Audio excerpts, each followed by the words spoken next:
Hi hello समस्त को नमस्कार। आशा करुँच आपण माने भल थिबे।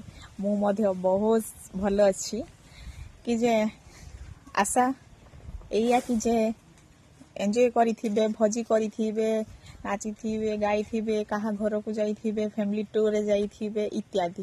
ता भितरु आपण माने एया चिंता करिथिबे कि जे नुआ वर्ष आसिला आउ मो जीवन को चेंज करिबी, मो मिछ कहवा टिके कमी देबी, टिके राग को टिके कंट्रोल करिबी, बेसी मोटा होउछि, बेसी पतला होउछि, देह खराब होउछि, तो चिकेन खाइबिनी, मटन खाइबिनी सब इत्यादि।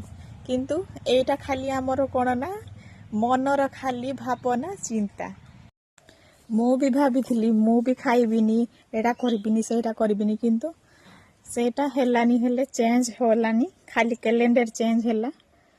तो कमेंट रे मते कहिबो कि जे सतरे के चेंज हेइछि ना कैलेंडर चेंज हेइछि। मो पई तो खाली कैलेंडर चेंज हेइछि, आउ किछि चेंज हेइ नै। हेले कमेंट माध्यम रे निश्चय जणैबे।